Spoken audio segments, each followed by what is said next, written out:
everybody. Welcome back to Mortgage Ballers. This is Rich Hanlin, and today, sitting right here with you, in front of you, with me, we were going to get some of her time today, is Nikki Hauser. Nikki, thanks so much for coming on and sitting with me. How are you doing today? Doing absolutely fabulous. Thank you, Rich. I'm excited to be on this call with you and get to know you a little bit more and for you to I get to know like it. me. Well, where are you at? Where do you live? I'm out here in Mesa, Arizona, so east of Phoenix.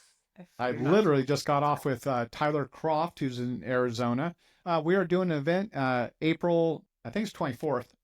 We'll be out your way for that. event in Arizona. It's going to be a great time because you guys will have great weather at that point in time. We Probably always already do. the best weather. You can't beat it. No natural disasters except for the extreme heat for 3 months out of the year. I shared with somebody the other day and they're like, what are you talking about, Rich? And I'm like, no, these big ice cubes are a big deal there. These people come, they took these big ice cubes inside people's pools to cool them down so people can get in the pool and swim.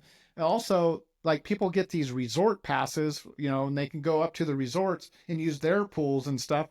And I'm like, that's cool if they do that. I was like, who are all these people? Are they all? And they're like, no, these are like people who live around here, but they can get a resort pass and use the pools. I mean, because it gets hot. During the day. And then we Yes. got Salt River, we moved here to Mesa because we're very big outdoor people. And so Okay. from our front door, we can get in the car and we can be to this edge of the river in like 15, 20 minutes. And so people during the summer season, farming industries need water. And so that's how they get water to the farms. But the byproduct is super fun river tubing. I'll be honest with you, I didn't know they had water in Arizona. So I'm glad to know that there is a water source Yeah, and farming of all things. Wow. Yeah. When you guys come, it won't be quite time to go tubing, but maybe in the summertime. Well, it sounds like a good time. I know it's definitely a state where you guys get a lot of incredible sunshine. Obviously, you got spring training going on there right now. Arizona, a lot of people have transplanted to Arizona out of California and some of the other places. I don't blame them. That's one of the places we looked. Had we not ended up in Georgia, I just really needed that East Coast timing to be able to fund backwards into the other states. Our funding team is, here at 8 o'clock our time. So they're already funding those early mornings in order to meet that across. And then our payouts are done from the West Coast in California. So we want those people the latest because they're sending money out all day. So it's kind of interesting. I thought about putting people in Hawaii because we get those extra 3 hours. But of course, everybody's like, I'll go. Rich, are you going to pay for it? I'll move to Hawaii tomorrow. You pay for it. And I'm like, well, shit, if I'm doing that, I'm going myself. Right. It's not a cheap place to live. My cousin's in Maui. And so we go visit, every once in a while, but it's not a cheap place to be for sure. Mm-hmm. It's a very unique place and it is an island. I have friends who have gone there and they're like, hey, it gets to you after a while. You got to want to live on an island. Mm-hmm. I agree. I have so many questions for you, so many fun questions. Everybody knows people in the loan industry, the real estate industry, and they're just like, yeah, you get thrown into this category, loan officer, blah, blah, blah, they just want my business. And I'm like, I don't want anybody's business unless I earn it or unless I'm going to bring value. But before you sum me up with everybody else, maybe you ought to take the time to get to know me because that's what I have to do to be efficient to you. Is I got to learn more about you. I don't want to set people up, I want to buy a home. Cool. Are you ready to buy a home? What's your understanding of home ownership, the cost of it? Maybe you're a good renter and you're going to be a horrible homeowner. Maybe you're a great renter and you're way overdue and need to be a homeowner. Like you're losing at this point in time. Had that conversation yesterday with somebody. I'm like, my God, you're making incredible money. You should have been a homeowner 3 years ago. He's like, I know. And I'm like, okay, well, this is the year. All right, I'm going to dive in because people want to know more about Nikki Hauser. First of all, how long have you been with Xpert Home Lending? Actually, it was just my year anniversary at the end of February. So I had my first, you guys, it was a great year.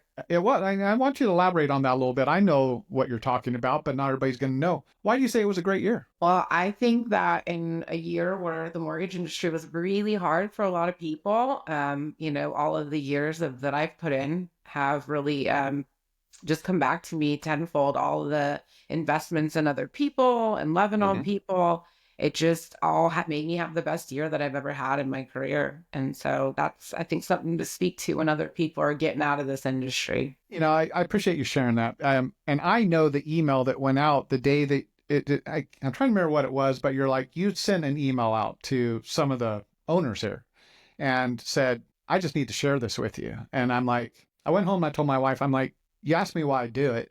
this is why I do it. I've been blessed my whole life. I didn't grow up. I was blessed even when I grown up, but I grew up kind of, poverty. But eventually I had to step up out of that and say, I want something different. And I had to take some risks because I always said, I can always go back to that. That's easy. But I started learning, okay, this is hard, but yet it can be very lucrative. And then I started bringing other people in. And then I had people, they started having life-changing experiences. And I'm like going, okay, this isn't just about me. This is about all of us. And I want people to be blessed that are blessing me. I'm going to be the last one to get paid, not the first one. If I need to make nothing so that we can protect your client and get them in a house because they'll bring 10 deals later, I'm on board with that because I'm also originator. And sometimes I have to do loans for free because I know I'm going to have that client in the future. I don't like them all to work out that way, but I'm going to do what I can to put people in homes, to help them get a refinance. I'm not going to say, oh, I can't do it because I'm not getting paid when I'm going to save them $500 a month. And that's the difference of them having food on their table, doing the right things all the time, over and over and over, and it keeps coming back tenfold. You do right by others. It is so Absolutely. rewarding. I feel like people are like, oh, you're always so nice and helpful. And I'm like, yes, but it's kind of selfish in a way because it just brings me so much joy. Like I really do thrive off of helping people. Before I got into mortgages, I actually did outreach and education for the food bank and for our local co-op. Wow. So I was creating programs to help people who had less income. And that's where I came from. I did come from, we weren't like poverty level per se, but we didn't really have a lot. I came from a lot of nothing. So when I see what this industry has done for me, I'm really thankful for it because I've been able to use the knowledge that I earned over the years to help create investment properties for myself. And so I want to do the same for other people. And it really is great because I get to use that same educational spirit that I had when I was doing outreach and doing all these programs for the food bank. But I just take that to mortgages now. And now I don't have to live off of food stamps. I can afford my groceries. So it's pretty great. I like it. You said something. I want to hear more about that. So, first of all, how long you been doing it? But on top of it, did you say you also have a couple of rental properties, or you have had rental properties? Yeah, so I've been doing mortgages for 8 years now. I Okay. moved to Arizona 10 years ago and From? California. I'm one of them Okay. transplants, but Where are you from in California? originally Los Angeles. I grew up in a Okay. little town called Eagle Rock. And that's actually my uncle still lives in the same house that all my mom and her siblings grew up in. So that's pretty Wow. cool. We were down the street. And I jumped over through California a little bit. We actually were in Tucson when I was younger and then came back. And as an adult 10 years ago, I came to Arizona and it was only supposed to be temporary. Just things started going my way when I got here. And I just realized like, no, this is the place for me. And so I bought my very first house. It was a little single wide trailer. And people were like, why are you buying that? I'm like, because I want to buy something and I can afford $600 a month, even if I have to make minimum wage to do it. And I just, renovated it and worked on it and added a block wall and all this stuff. And it's now a rental and it makes me some extra money during the month. And that was in 2017. And then 2019, I bought another house. I was commuting a lot over to the Maricopa and Casa Grande areas. And so I said, why commute when I can buy a house? And by the time it was finished, shortly thereafter, we had COVID. So I ended up working from home. And Okay. so I realized that probably wasn't exactly where I wanted to land. And so then a couple of years ago, we moved back out to Mesa. Actually, the same anniversary of Xpert changes is the anniversary of our move for 2 years here in Mesa. So we just love it. We're really happy, but I never sold a home. I've only bought homes. And I think that's one of the coolest strategies that people can use to create long-term wealth for themselves. Is you can buy a house, you can live in it for 12 months, and then buy another one and rent the old one out. No, I love it. One of the biggest things I run into in our industry, we help a lot of people become investors. We help people. I have a guy with 100 doors. I ran the guy the other day. He had 832 doors, and I'm like, whew. I thought my 100-door guy was the biggest guy I ever knew. And keep track of. yeah, that's a lot. And I have nothing like that. That's way too many for me. But I go through these periods. This market is not straight up. It kind of does this. I don't care what market. This is like fourth time I've been through these kind of things.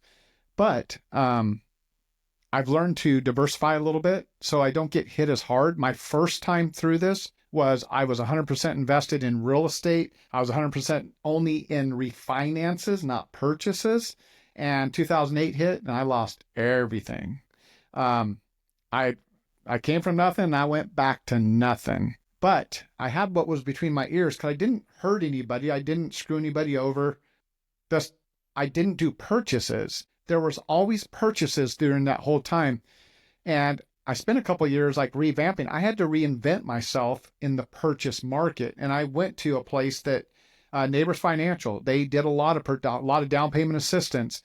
They had their own underwriters, like a correspondent line. And I learned all the different first time home buyer programs. And I started working with realtors who worked with them. I started fixing people's credit. I reinvented myself. I'll take a refi, but I didn't concentrate on that. I had learned a lesson, and it was either get out of the industry or I'm going to have to change. And so I dove in and I changed. And like anything, it was hard. It was slow. There was 2 years there where I think one year I made $27,000, but at least it was $27,000 as a loan officer doing purchases in a tough market. And then it started to go back the other direction. And that's when I said, you know what? I'm back to doing like 8 deals a month myself. I think it's time I reopen. That's where my last company, Answer Home Loans, came in because I had answered so many questions for people during that crash of 2008 to 2012. Real estate got hit first on that one. So I felt it the first day. Fast forward, a lot of my friends, they felt it later as I was already coming out of it. This time we've been very lucky. Real estate has held its value. Sure, rates are high, but values have held. Knock on wood, across a lot of markets for the most part, unless you're in certain areas where insurance has become an issue. But, you know, story. Always reinventing ourselves. I could have given up, but it turned out to be one of the biggest blessings of my life because a top 10 company came out of that with 150 people. Now, another top 10 company with over 600 people. And there was that pivot point, that one moment that everybody's like, you're stupid. The rates are getting ready to go up. Why would you open up another company? And I'm like, I've already been through this once. And I remember there was business in pockets around the United States, even though rates were high, even though things were crashing. California was my only market I knew, but I would talk to people in like Wyoming and South Dakota and Georgia of all places. And they're like, yeah, our values don't really jump up and down like that. And they didn't really lose their jobs. Like, okay, so you guys are still doing business. Oh yeah. We don't have that rapid appreciation and depreciation like you do in California. And it just opened up a new world for me. So that's why we go nationwide, more protections for our loan officers as well. If you got somebody with you in Arizona, like, hey, I'm moving to Michigan. You're like, hey, you know what? I can still help you because they trusted you once. Well, they trust you again. So that's kind of where that idea came from. In other places. Yeah. I will say, I think there's so much joy in the purchase. I have always been heavy purchase. I do refinances because obviously my clients that I help buy when the rates go down. Trust you again. Yeah. Them. It would be silly not to, but yes, there's some joy in being able to save somebody some money, but there is nothing like helping somebody get into a home. And whether it's their first home or it's their dream home, there's just something so rewarding about that. Definitely. And I really would say that that's my why, is helping people. I thrive. Hey, that's one of my questions. What's your why? Well, I have two. Number one is really helping. Like we said before, I just feel like when you pour into other people, the universe has rewarded me. My life is so, I just feel lucky. Like I pinch myself sometimes because of what I have and what I've built. I never would have, 10 years ago, if you would have asked me where I saw myself, it definitely wouldn't have been here. But that said, my other why is travel. Like I love traveling, going to see other cultures, trying food, seeing old architecture, history. My honey and I are super big history nerds. We will stop and read every single sign and want to know what it is. And if we can't stop and read it, we'll take a picture and read it later. I like it. And you got to have a why. You got to have a reason. You have choices in your life. Every day you wake up and it's like, I'm going this direction or I'm going to go this direction. And we come to these forks and I can go backwards through all those forks and go, gosh, that was a pivotal point. That was a pivotal point. That was a pivotal. But it's always been in a direction of trying to be self-sufficient. I always thought, gosh, if I could count on myself to make ends meet, I don't want to rely on other people. And there's been times where I've had to take a job in order to help while I'm learning a new trait, but I've always had a job of some sort. But the best job that made me unhireable is once I figured out that I could do loans. Once I knew I could find business, I was never going to be hired again. I'm going to control my own life. And even if I don't make a lot, but to have the control and be my own boss. And that is something that I wake up every day. I tell my wife, I'm unhireable now. Like I can never go back. And I would rather have my own ice cream stand on the corner or, ice cream truck or lemonade stand.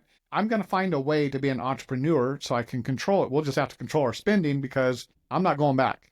But I'm going to ask you some deeper questions. I want to get deeper. We Okay. know you're a loan officer. We know that you're now an investor. We know that you love to help people. But I want to know, you answered a question like what you like to do when you're not necessarily doing loans. You like to travel. You love architecture. You love to get deeper. Are you like a history buff of some sort or I wouldn't say just I'm a history architect? buff. I just love learning about different places that we go to. I think it's really interesting to Where think have you about. been? Maybe tell us what that means when you say that. Well, we just went to Mardi Gras. That was a little extra for me. I won't lie. I love New Orleans. I think it's one of the most amazing places. The people, the food, the culture. Mardi Gras was so fun getting to watch all the people dressed up in the parades, but there was a Yeah. lot of people there. But we went to the World War II Museum and we spent an entire day learning about all sorts of stuff that, I actually didn't know. And I thought that I knew a lot about that. And I realized I knew very little about that once I started reading and watching the videos.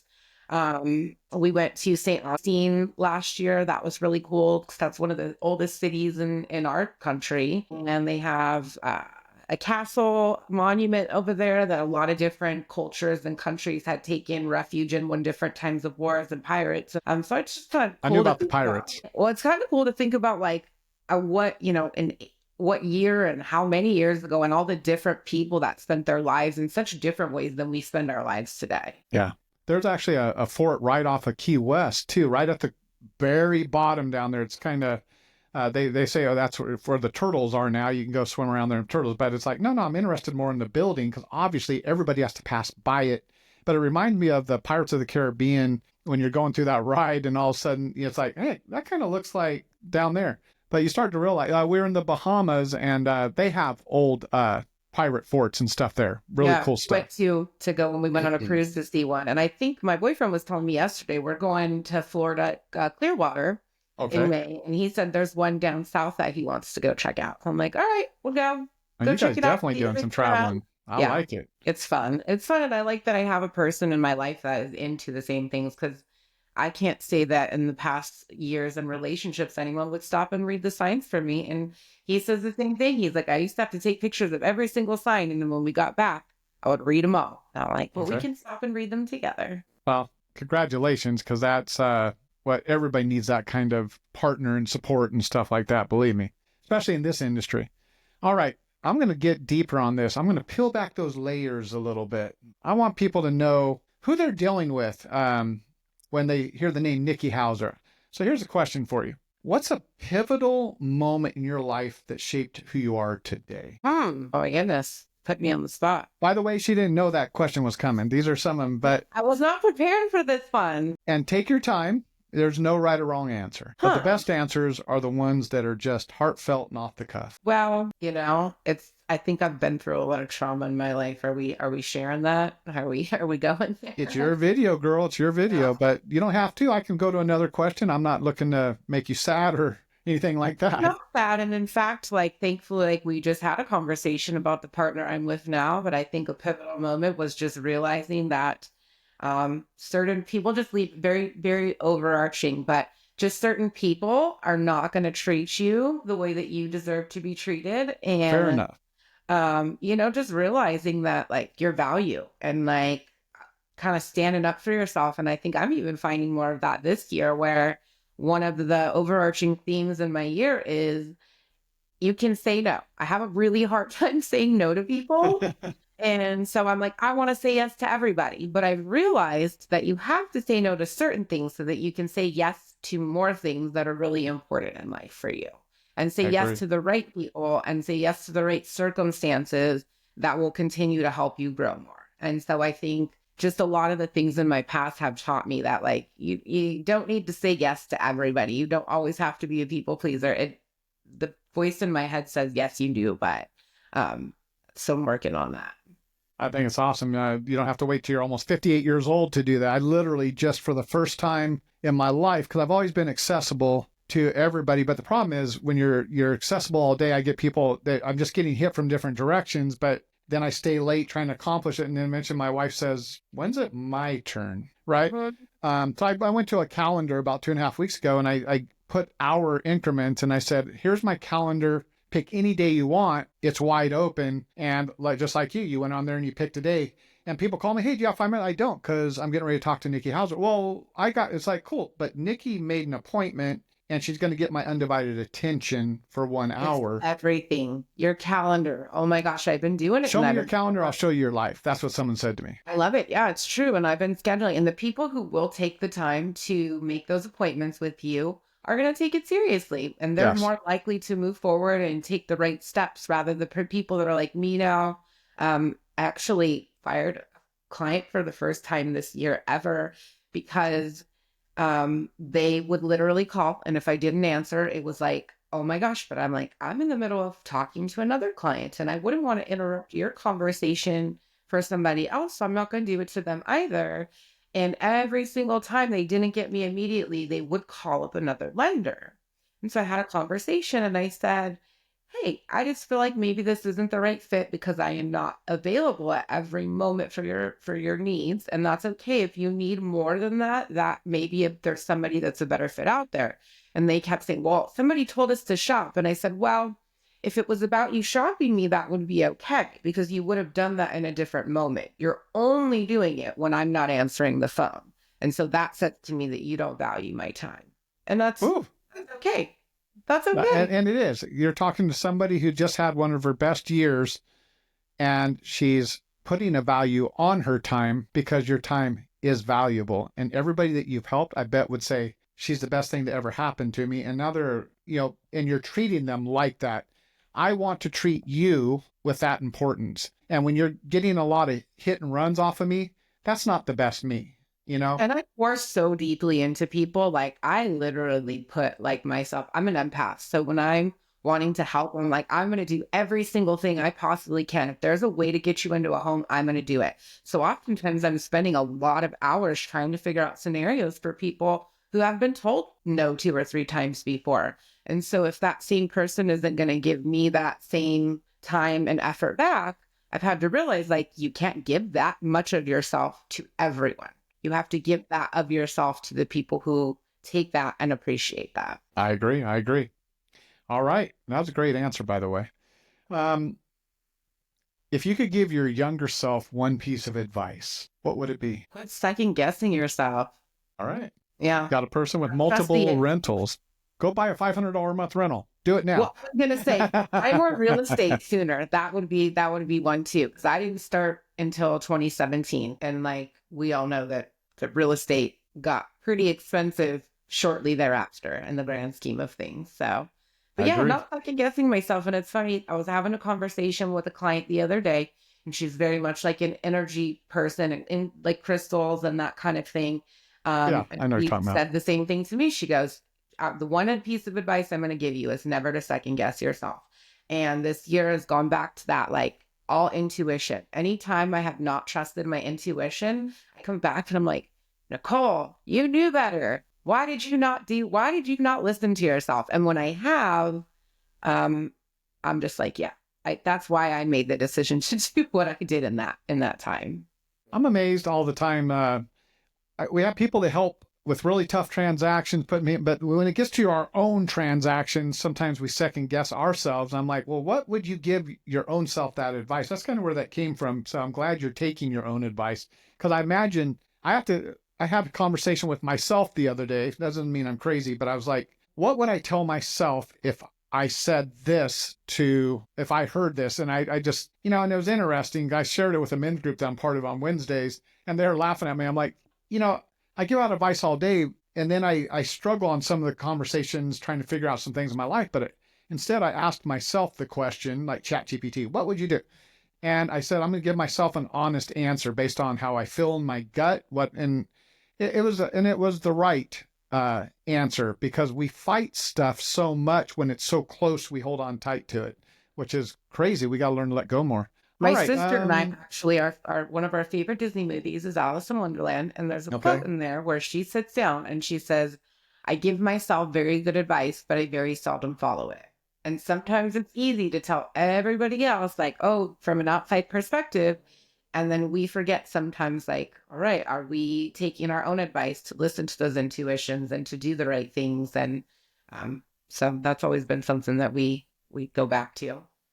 Well, since you said that, I'm going to tell you my favorite movie and why. So Hey, my favorite movie is the original Charlie and the Chocolate Factory. good one. You get to the very end and he gets in the elevator and Gene Wilder tells him, I'm sorry, Mr. Wonka tells Charlie, I've pushed every button in here except for one. I saved it for you. And my whole life, I've gone 100 miles an hour, left, right, corner. That elevator could go any direction, diagonal, he talks about it. But I don't want to get to the end of my life and leave one single button unpushed. That is my key. And as stupid as that sounds, there's risk in it. I've failed a lot of those buttons, but I would tell you, I want to smile when I go out and go, you know what? I have no regrets. And I've lived my life like that for a long time. And a lot of people, it's tough to be around people. Some people are like, Rich, you're too much.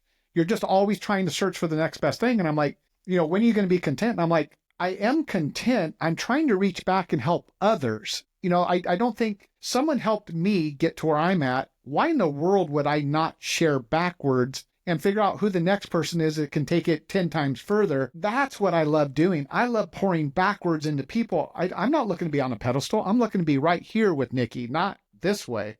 And those relationships have gotten me further in life. I have some of my best friends in this business industry are people that I partner with. I don't say you're an employee. You're a partner. And you have expectations of what I bring to the table, and I have expectations of what you bring. We crisscross sometimes. I've done what you do. I still do what you do, but I've used my licensing to the fullest, not just one minded. I've used it to help myself. I've used it to help my friends and strangers. I've used it to help buy my real estate. I've bought many houses, sold many houses. Unlike you, I have sold houses. And then, and it makes me well-rounded. And then I meet somebody like you, and then I hear something for the first time, and I just become better for it.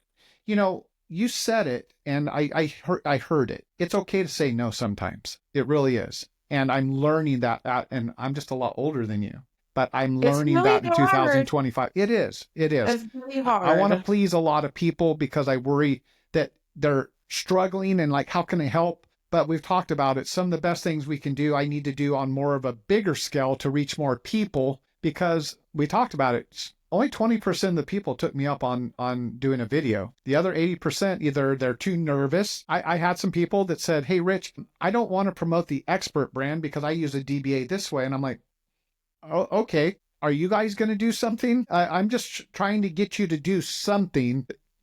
If it's not going to be with me, please don't go another year doing nothing. That's the theme of 2025 is let's get out of our comfort zone and let's raise everybody up at the same time, however that is. But hey, you're not going to get out of some of these questions. Don't try and take me on a tangent, Nikki. I'm going to get some of these questions. If I just redirect the conversation. No, I mean, but I came on and I was nervous for I know everybody you who's were. nervous. It's not so bad.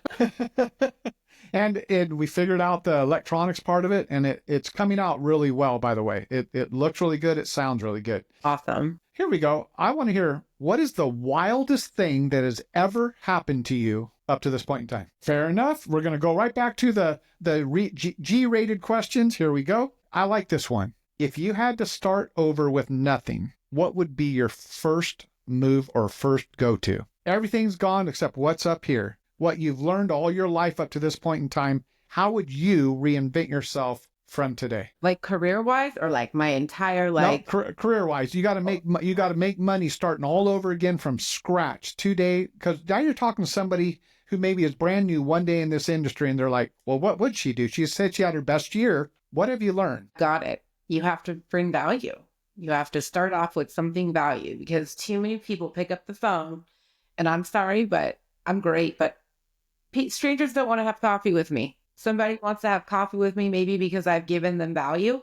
And again, it just goes back to that pouring into others. So I would start with a newsletter because that's what we've been doing for about a year now. Okay.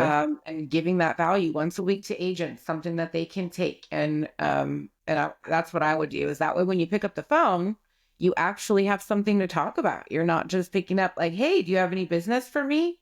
And I can tell you the AEs that call me, I'm just checking in to see if you're working on anything. I get those all the No, time. I'm not. Yeah. But there's other people that call and they're like, hey, did you know about this product? Did you know that we changed our parameters for this particular product? Did you know that you could do this? And I'm like, I didn't know that. Maybe that applies to a client. So just really bringing value and not being afraid to call and talk to people. Can you explain that newsletter a little bit? You said newsletter, but then you said newsletter to realtors. Do you write that personally? Do you use a service and they allow you to ad lib into it, but they do some of the backfillers? Talk to me about a So little bit we're about that. using a CRM called Go High Level, which does kind of Okay. everything. It's a lot. But it's really cool. It has a way that you can send out. MailChimp is also another way that I was doing it before I had Go High I Level. know MailChimp. It's just a template. And so I write a little introduction about something that's experienced. And the funny thing is, actually, this week it was about the power of saying no. And so we wrote a little bit about that. And I do have a marketing partner that sometimes she'll write articles and things about different things for marketing. She wrote something about Instagram. Okay. And, we just offer value of like, what are the things. So recently, USDA changed their guidelines to allow for manufactured homes that were built on or after January 1st, 2006. And that's huge because previously you could only get a manufactured home that was brand new, manufactured within 12 months of your close of escrow. And these areas that are eligible for USDA often have a ton of manufactured homes.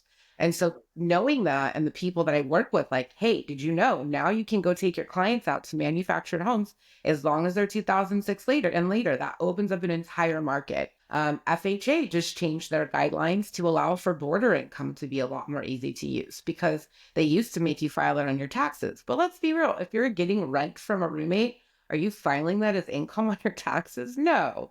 So you can prove that you have 9 out of 12 of the last month's received through Zelle, Venmo, any of those things, then you can use that for qualifying on a mortgage. So just little things like that. Client success stories, because we do help a lot of people who have weird situations that were told no before. And so just sharing all of that with people and just getting our names out there, because it goes back to people want to work with you if they see your value and they see that you're somebody who cares. And I only want to work with other people who care. I don't want to work with people who only look at this job as a paycheck. And yes, we make good money, but it's not about that. It's about helping people and caring for others and getting them into a position that they're in a better place after engaging with you. I like it. Thanks for sharing that.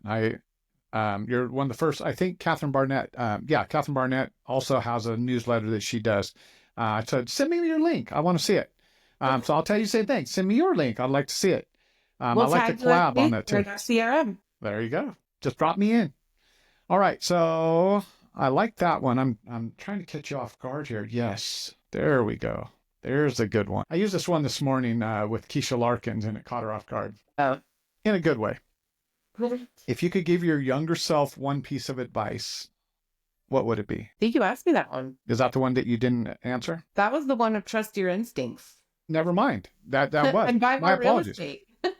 And buy more real estate for sure. That was more in the personal stories and pivotal insights. Dang it. I'll scratch that one out of there. That was my favorite question. Man, she almost started crying. Well, what was hers? Hers, she bought her first, like you, very similar. At 21, she bought her first house because she had grown up in her whole family, no one ever had home ownership. And she said, I'm going to make a change. She had 3 kids. She bought her first house and the experience was so rough between the loan and the real estate. She said, you know what?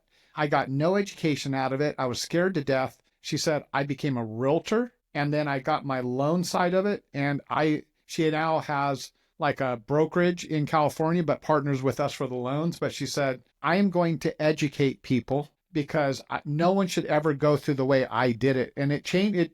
21 years old, it changed her life. She's now like probably 40, 45, somewhere in there. I don't want to get it wrong. Sorry, Keisha. But it changed her life and financially, she has helped a lot of people and she has made a living off of that one decision, kind of like you. I mean, what you did at that age, you could have just paid rent, but you chose like, well, I can't afford that, but I could afford this. It's not my number one choice probably, but I could do that for a short period of time, and you still own it today. It's still producing income. Someone who's maybe back that needed that lower income, entry point, and now has a place to stay because, you started that, and it's blessing you now as well, which I love. It's So, actually amazing. I have a wonderful gentleman that lives there, and he's like, this is my forever home. And he's always saying, thank you so much for letting me be here. I'm like, thank you so much for paying your rent on time. yeah. But he's great. He's a veteran, and he has his disability and it's consistent. And this allows him to be in a place where he has his little dog, his companion, and he's just really happy there. And so I feel like it's really cool that I got to make a decision to help myself, and now it turns into helping somebody else. But it does go back to, I always tell people, like, get in where you fit in, because was a single wide trailer my end goal and like my dream home? No, but it's, we actually were at one point, we're like, let's go back here. It's only $600 a month. That's kind of cool. We could go back. We could But travel everywhere. we needed a little bit more space than that. But, it was the stepping stone. And I got into that home. That home allowed me to rent it and make money and buy another home. And then I was able to put money away. And so when I bought this home, I actually was able to put 10% down and not just a minimum down payment for a loan. And so at one point, this was going to end up being a rental, but we decided this is home base for us forever. Okay. And maybe we'll buy some other rental properties with some DSCR loans or something like that. But yeah, I think it's just a really great way. And people are still like, oh, that's not the house I want. What will people think? I think a lot of people have this mentality of, keeping up with the Joneses and, I got to have the fancy car and the bag and the this and the that. But like, you live at home with your mama. Not sure. Right. For living at home with mama to help take care of her. Not a lot of but, freedom there. it's the choices that you make in life and what are your priorities. And a lot of times I'll hear, oh, that must be nice because we travel so much. But I tell you what, coffee made at home, dinner, lunch made at home. We don't go out and eat. We don't spend a lot of money on anything but our bills and our groceries. And then when we want to travel, that money's been saved up because we didn't go out to eat 3 times a week, or we didn't go and do all the things that a lot of people do. So when I hear, oh, it must be nice, it's like, no, I have different priorities, and my priority is travel. That's where my money goes. Stephanie Gilbert talks about her priorities. She's our number one loan officer out of 620 for 2024.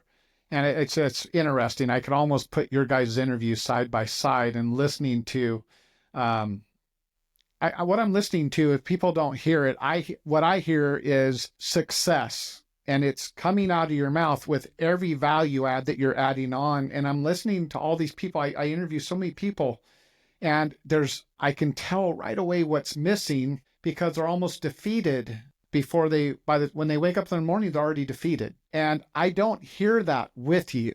What I'm hearing is, I'm going to be successful. I'm going to be positive. I'm going to change somebody's life today. I don't know who it's going to be. Maybe I haven't spoke to him yet, but I'm going to do it. And I don't hear that failure. It becomes ingrained in you every day you wake up. And if I were to say, gosh, for you failures, I know if I do certain things, I will get an average result of X.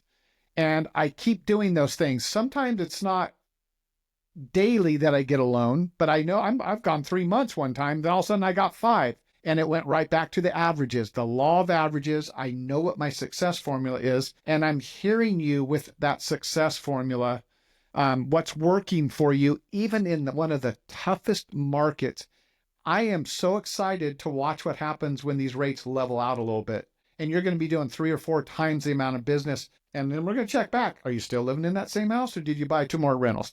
We're staying here, and we're going to just use that money to go travel, because we just realized, like, we started our little garden in the back. Okay. We just planted a lemon tree. We're going to plant a peach tree this weekend. And we just have this cute little space, and we have the hummingbird feeder that we just sit outside and just really enjoy being where we're at. We have a nice quiet neighborhood, and great neighbors, really thankful for that. And so we don't want to go anywhere. I've realized that downsizing has allowed me to upsize, like having more time, even though we work 60 plus hours a week, like the last thing I want in addition to that is a big old house to take care of. Like I want to be able to hit the road and go have some fun when I'm not working, or get outside and put my hands in the dirt and plant some food in the ground. So Nikki, you are making my day right now because I'm at some pretty pivotal times in my life. Here I'm 58. I'm going to be 58. I'm at 35 years of doing this, and my wife and I are doing that. We're like, she's like, I'm ready to downsize. Like, I don't want to clean this whole house. Why do we have this huge house when we could live just fine like this? You said something though different than the way people normally said it, and that's what caught my eye. You said, we downsized so that we could supersize the things that are really important. And if people could just hear that one piece of it, we do chase with the Joneses. And it's like, I could drive any car I want, but I drive a truck because that's my favorite thing to drive. I still like to do things that you need a truck for. Why would you limit your life? So many people, opportunity and blessings are around us all the time. I have people that say, gosh, if I could just do this, then this would happen. I'm thinking, gosh, if you could just listen to what she said, you need to lay your head down at night in a safe spot. You need happiness. You need to control over your life. And when you have those things, other things start to flourish. Your ability to say, you know what, I'm going to try this weekend because I can afford to do that. You know what, and every time you go somewhere, you probably bring a little bit more of who you are back with you, and it well rounds you out that you could probably have incredible conversations with anybody about all the incredible places that you've seen and actually been to. It's not just a book for you. You're actually going to these places. You know what the one person said this morning? She likes to go on cruises. She goes, Rich, if I could live on a cruise ship, I'd be on a cruise ship. And now that's what was making me think about you earlier on. That was Keisha, by the way. She's like, I will live off a cruise ship if I could. I'm like, right on. Hard because they realize, like, so many you hear these stories about these people in retirement, and they're like, I'm going to go live on a cruise ship because I can live 365 days a year on a cruise ship cheaper than I can doing anything else. And they get to know me by my first name, and I get meals every day, high-end meals. I'm just like, I've seen those. Cheaper though, like, could you be on a boat for 365 days a year? I could not.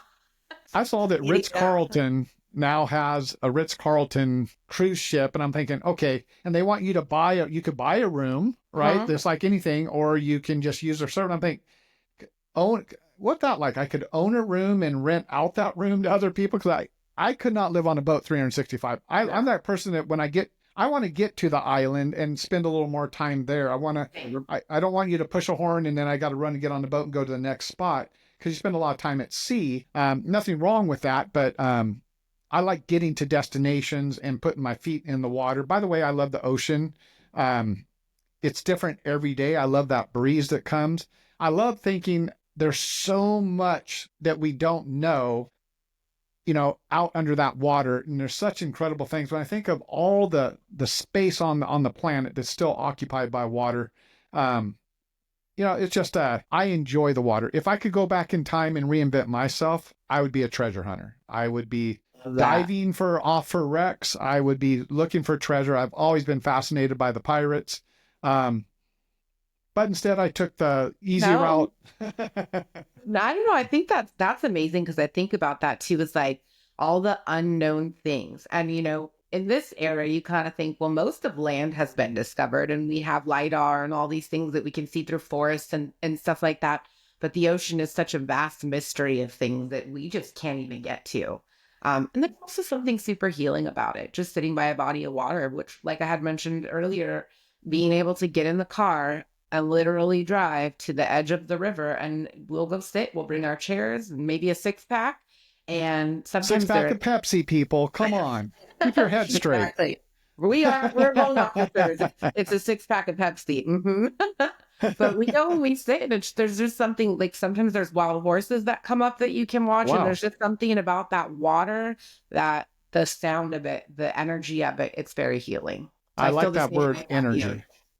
My mom lives 3 miles from the ocean, so we go get to spend time with her, and she has a beach pass, and she'll just go take her car and sit in the parking lot sometimes just to be by the ocean. Growing up, true story, my mom was a single mom, but they got divorced when I was like 5 or 6. Um, but she had 4 kids. But a lot of times my sister and I were the youngest. My sister was younger. I was the second to the youngest. But on a Sunday night, she would say, "Come on, let's go." And we'd jump in. We lived in Southern California. We'd head down to Newport Beach. We'd park. We'd grab some fast food of some sort. And we would sit in the same spot and we'd watch sun go down. We'd play in the water a little bit. And I went back there probably about a year ago. And I remember those times. It was, I got to see a side of my mom. She loved, it was like so calming to her. And now the ocean's like one that I love that sound. I love that sound. And I went and sat right in the same spot because it's still there. And I'm just like, I've kind of explained that to my wife a couple times, like, what do you mean? I'm like, my mom she carried a lot on her shoulders, but that's one of the few times I would watch her. Yeah, Was you, so I get that. Yeah. she would relax and let go, and she would get lost. And I would look back, and I know she was in deep thought, like any mom trying with a high school diploma, trying to take care of 4 kids. And I didn't care what we were sharing fried chicken. It didn't matter. And we just sat there with her. And like, we knew on a Sunday when she said, "Do you guys, heck yeah, we want to go." We knew exactly what we were doing. It's like a 1 hour drive, easy drive to and from. And yeah. But where's the spot in Newport? Because my mom's in Fountain Valley, which is basically Huntington Beach. She's right on the edge. Yeah, And it's right there. so So same if spot. they have the parking lot right there. They have like you have the pier. So if you're looking out at the water, you have the pier. And then to the right of the pier, if you're looking out in the water, there's sometimes these little, like they'll bring fresh fish in, the boats will come in, just these little boats. And then immediately to the right of that, by about 50 feet, it was always quiet because the parking lot's right there. And then that was a good spot. You literally parked and just walked right out there. And but you had a little bit of the protection of the pier right there. It was kind of breezy, but we'd go no matter what the weather, because that's where I learned the beach is the beach, man. It's nice. I don't care what the weather. You get a little wind. Yeah, if it's too hot, you just get close to the water. But there's always that breeze, and I live for that breeze because it's healing. It really is for me. It's been a healing thing over the years, and I learned that from my mom. That has nothing to do with our conversation Yeah, I know, but whatsoever. it's exactly that's what I've learned from my mom too. So we have that in common because that's her happy place, and it's become my Yeah, happy place too. And so, besides family, that's probably the biggest thing I miss about California is the ocean. yeah. I But have we some have family that's why we're still there. here, and that's why we're here with the lakes and the rivers because we had to be by water. I like it. I like it. Well, here I am. I've talked to you for almost an hour. I want to say thank you so much for just spending some time. I know you're busy.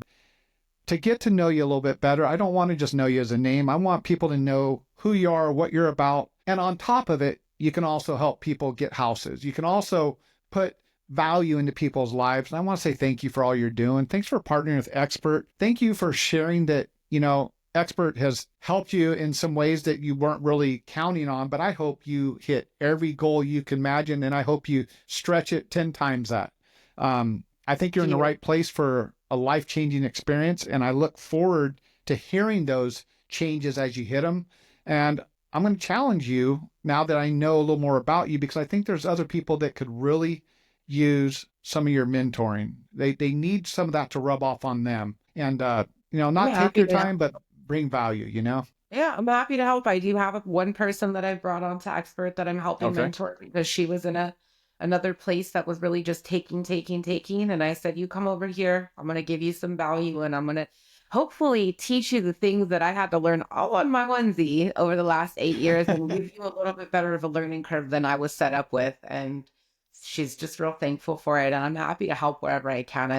I love the camaraderie that we oftentimes miss by being working at home. So if you have people that need a little love, you just let me know. Well, I appreciate that. It really shows. I just want you to know, you were so worried about this, but we captured some incredible Nikki Hauser footage. 2 years from now, when you're one of the top female loan originators or overall originators in the whole nation, we're going to go back on this and say, I knew her way back when, and here's the footage. But thank you so much. I Thank appreciate you you. spending time with me today. This was great. This was really great. I'm glad to have gotten to know you a little bit more on a personal level too. I I love appreciate it. it. Well, Thank you. like we always say, we say thank you, thank you, thank you to all the people that just take a little bit of time, let us get to know them a little bit better. This isn't the easiest thing to do, to talk about yourself. So I'm glad when people allow me to interact with them and I get to know the people that I work with, which I love, love, love to do. But like I always say when we shut down an incredible interview here on Mortgage Ballers, stay thirsty, my friends. Awesome. Thank you. Thank you so much, Nikki. I appreciate your time. Have a good one. You too. Take care. Bye.